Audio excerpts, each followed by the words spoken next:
In today's video, I'm going to show you how to screenshot a Snapchat conversation without the other knowing. So as you can see here, I have a new message.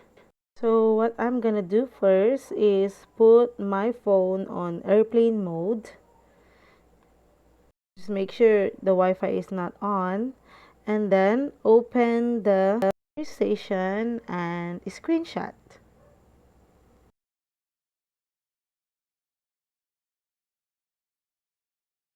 And then the second thing I need to do is go to my avatar and then tap on settings and select clear cache. And then just tap continue. And then the next step is uninstall Snapchat.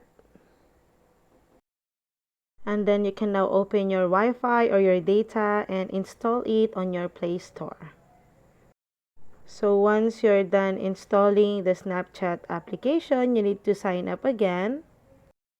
Once done, and as you can see here, the message that I have received earlier in a screenshot is still unread.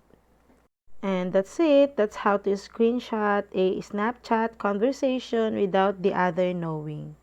I hope you find this video helpful, and if you do, please don't forget to like and subscribe to my YouTube channel. Thanks for watching!